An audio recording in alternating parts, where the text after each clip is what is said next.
오늘 저희들 함께 보실 하나님 말씀은 레위기 10장 7절에서 11절입니다.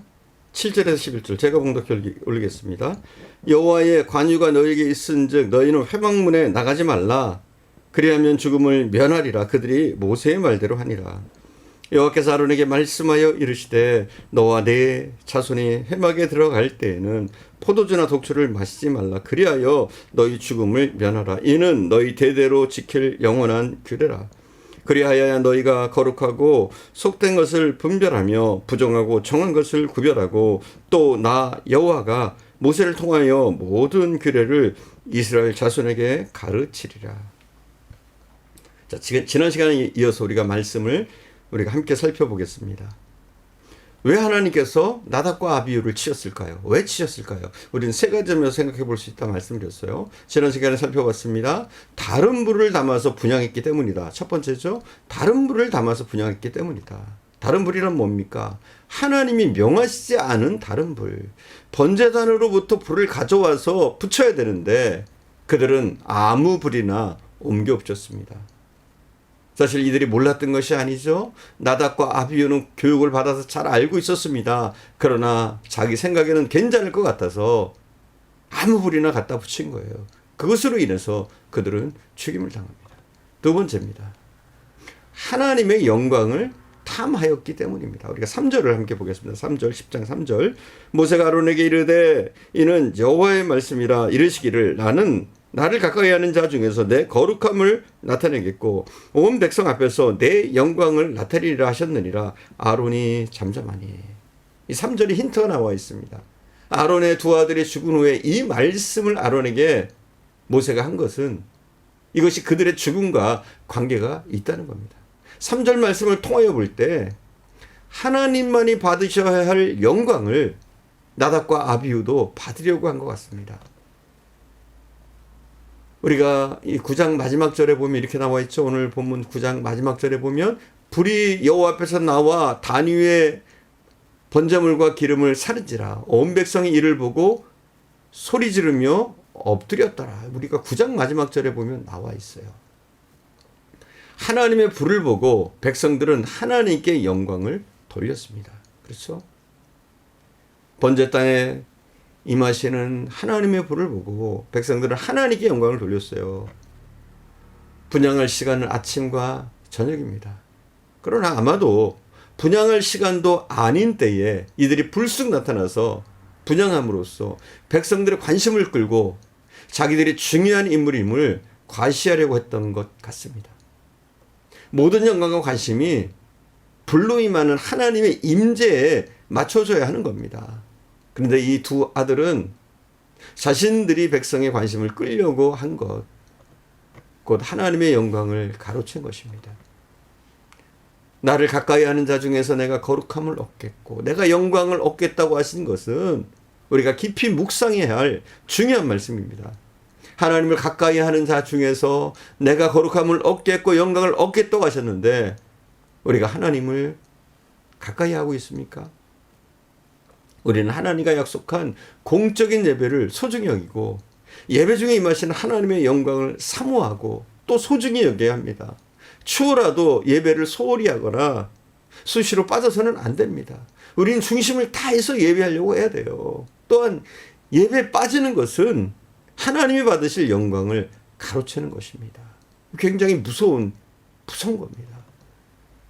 사도행전 5장에 나타난 아나니아와 삽비라 부부, 그들은 하나님 앞에 많은 헌금을 하고도 징계를 받습니다. 이들은 하나님의 살아계심과 성령의 권능을 얕잡아 본 겁니다. 하나님께서 이들을 치심으로 하나님의 살아계심과 교회의 성교를 유지하신 겁니다.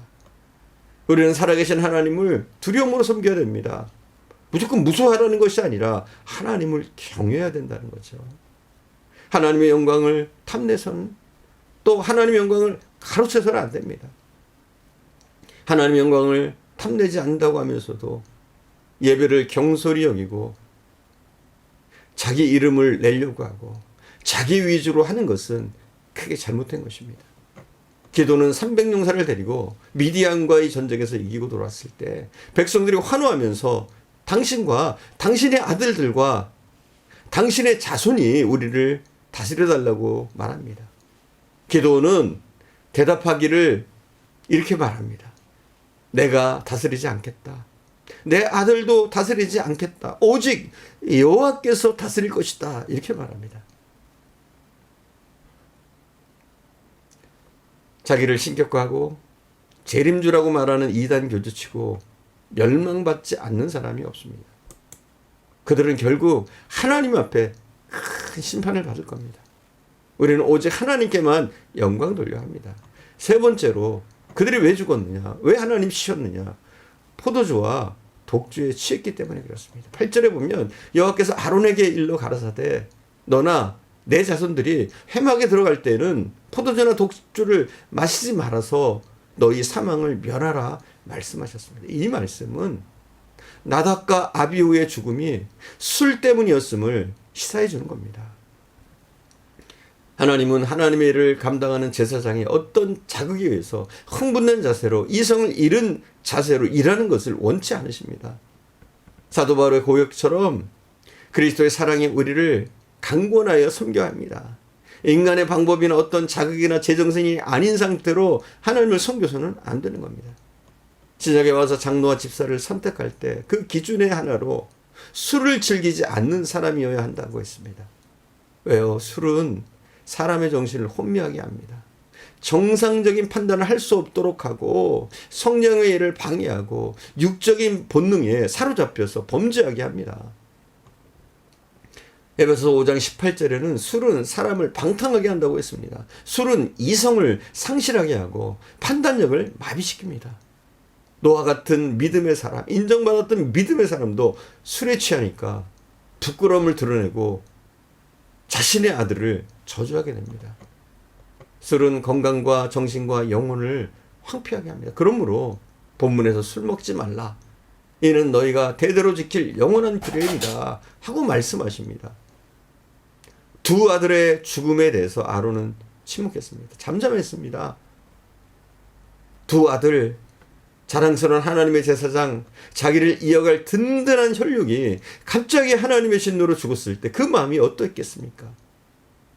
그리고 아론의 침묵은 무슨 뜻을 담고 있는 걸까요? 얼이 빠진 상태입니까? 절망해서 잠잠한 것입니까? 아닙니다. 아론이 잠잠한 것은 하나님의 심판을 받는 겸손한 신앙인의 자세로 침묵한 겁니다. 하나님의 주권과 섭리를 믿는 사람은 하나님이 하시는 일이 무엇이든지 그 앞에서 불평하거나 원망하지 않습니다. 단지 하나님 앞에서 잠잠할 수밖에 없습니다. 결코 원망하거나 가도히 슬퍼하지 않았습니다. 모세는 남은 두 아들에게 너희는 머리를 풀거나 옷을 찢지 말고 너희 죽음을 면하라. 회막문에 나가지도 말라. 이렇게 말합니다. 하나님이 하시는 일에 원망이나 슬픔이나 인간적인 감정으로 흥분하지 말 것을 당부한 겁니다. 우리는 어떤 상황에 직면할지라도 입을 열지 말고 하나님이 하시는 일에 순종해야 합니다. 시편 39편 9절에 보면 내가 잠잠하고 입을 열지 아니하면 주께서 이를 행하신 영고라고 하셨고 시편 37편 7절에는 여호와 앞에서 잠잠하고 참아 기다리라 말씀하고 있습니다. 침묵하면서 우리는 하나님의 뜻을 헤아려 보아야 합니다. 그 어떤 이해가 안 가는 그 상황 가운데서도 우리는 하나님의 뜻을 발견하려고 힘을 써야 돼요. 때로는 우리의 이치, 우리의 생각, 우리의 경험에 맞지 않는다고 할지라도 하나님은 분명히 하나님의 뜻이 있으니까 하나님의 섭리가 있기 때문에 우리는 그 섭리와 뜻을 헤아려 볼 줄 아는 믿음의 사람이 되어야 되는 줄 믿습니다. 사랑하는 여러분, 우리의 헌신에 인간의 잘못된 방법과 때가 묻지 않아야 합니다. 사람의 지혜나 경험을 갖고 우리는 하나님을 섬기려고 해서는 안 됩니다. 오직 하나님의 방법대로 순종해야 합니다. 날마다 성령의 도심과 성령의 충만함을 우리는 덧 입어야 합니다. 하나님의 진노와 심판의 대상이 아닌 하나님의 영광과 기쁨의 멸관이 되는 성도가 되어야 합니다. 오직 하나님께 순종할 때, 하나님 방법대로 따라갈 때 하나님 우리를 지키시고 때로는 이해가 안 가는 그 순간에도 분명히 하나님의 섭리와 하나님의 뜻을 믿으며 잠잠할 때 하나님 우리를 통해서 크신 영광 받으시는 줄 믿습니다. 기도하겠습니다. 사랑하는 주님, 나답과 아비후의 죽음을 통해서 우리가 다시 한번 우리의 신앙을 점검하게 하시기를 간절히 원합니다. 우리가 우리의 방법으로 무엇인가 하려고 하지 않았습니까? 내 생각에 옳고 내 지혜에 옳고 내 경험에 비추어서 옳다고 하는 대로 우리가 행하지 않았습니까? 혹시라도 우리가 그렇게 행했다면 사랑하는 주님 용서해 주시고 앞으로는 더욱더 주의 말씀에 주의 뜻에 순종하는 저희들 되어지게 하시기를 간절히 원합니다. 때로는 이해가지 않는 하나님의 섭리 가운데도 하나님의 뜻을 찾게 하시고 그 섭리를 기다리게 하시고 우리는 침묵하며 잠잠하며 하나님이 이루실 그 일을 바라볼 수 있는 자들이 되어지게 하옵소서. 혹이라도 우리 가운데 술에 인이 박힌 자가 있다면 주님 이제는 술을 멀리하게 하시고 하나님 앞에 맑은 정신으로 바른 마음으로 하나님을 섬기는 자들이 다 되어줄 수 있도록 인도하시기를 원합니다. 사랑하는 주님, 우리가 더욱더 하나님 앞에 순종하며 나가게 하시고 성결된 모습으로 설 수 있는 저희들 되어질 수 있도록 주님 인도하시기를 간절히 원합니다. 오늘도 함께 하실 주님께 감사드리며 우리 구주 예수님의 이름으로 기도드립니다. 아멘.